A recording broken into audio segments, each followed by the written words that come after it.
Bonjour et bienvenue dans cette démonstration du logiciel SIECMAT pour le choix de matériaux. Nous allons voir en détail les différentes étapes qui composent la démarche de sélection de matériaux. Le cas étudié est un radiateur de voiture. La fonction sera un échangeur de chaleur. Les objectifs sont de maximiser le flux de chaleur par unité de surface et minimiser la masse. Enfin, on veut qu'il n'y ait pas de rupture due à la différence de pression. Un menu d'aide est présent en haut à gauche pour donner des définitions sur les termes employés et des indications sur la marche à suivre. La première étape consiste à définir la fonction de la pièce.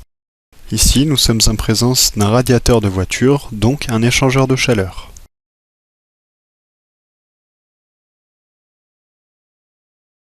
La deuxième étape consiste à définir l'objectif, qui est conception thermique et thermomécanique. Enfin, nous choisissons la contrainte correspondant à cet objectif. Il suffit ensuite de cliquer sur Ajouter pour valider ces différents éléments.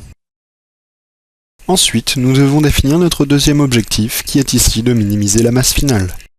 Nous allons donc vouloir minimiser la masse volumique du matériau choisi.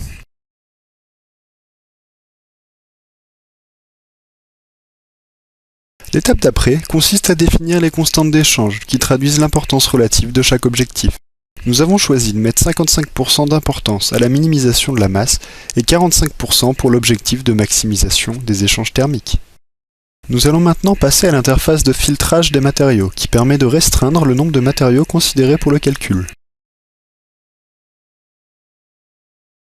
Le filtrage peut s'effectuer en prenant en compte une plage de valeurs, une valeur minimum ou une valeur maximum pour certaines propriétés. Dans notre exemple, nous allons effectuer un tri par plage de valeurs sur le module Young des matériaux.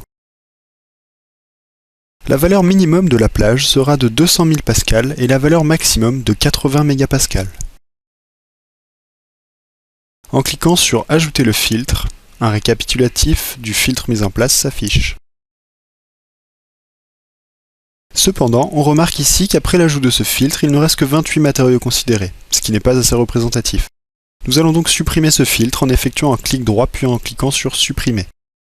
La nouvelle valeur maximum de la plage sera de 80 gigapascal. Il est également possible d'effectuer un filtre par famille de matériaux. Pour cela, il suffit de faire un clic droit sur le nom de la famille ou de la sous-famille et de choisir Filtrer pour sélectionner ou désélectionner celle-ci. Le nombre de matériaux sélectionnés se met à jour automatiquement.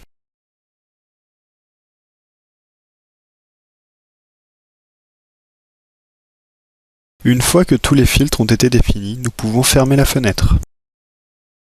Il suffit ensuite de cliquer sur Analyser pour obtenir les matériaux les plus performants. Le graphique de droite montre la répartition de la performance globale sur l'ensemble des matériaux. Le tableau de gauche, quant à lui, présente les matériaux classés par ordre de performance. La couleur turquoise représente les matériaux dont la performance est supérieure au seuil défini. La couleur rouge, quant à elle, représente ceux qui sont en dessous de ce seuil et qui ne sont donc pas pertinents. Lorsqu'on effectue un clic droit sur le tableau, on a accès à plusieurs options. La première permet d'afficher uniquement les matériaux en turquoise, donc pertinents. La deuxième option permet quant à elle d'afficher ou de masquer les matériaux pour lesquels un ou plusieurs indices de performance n'ont pas pu être calculés. La performance calculée pour ces matériaux est donc une performance partielle, et ceux-ci sont affichés avec une couleur grisée. Effectuer un double clic sur le tableau permet d'afficher celui-ci en plein écran. Le tableau est donc le même, avec le même code couleur. Il est également possible d'afficher les propriétés des matériaux présents dans le tableau. Il suffit pour cela d'effectuer un clic droit et de choisir les propriétés à afficher.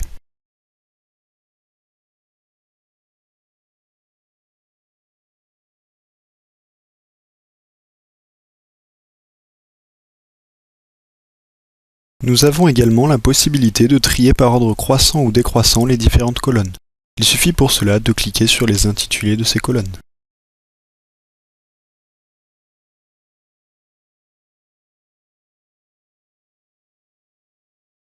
Et on peut procéder de la même façon sur le tableau réduit.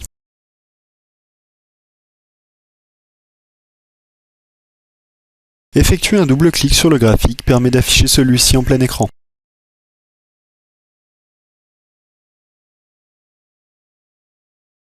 Passer la souris sur les points du graphique permet d'afficher les matériaux qui correspondent.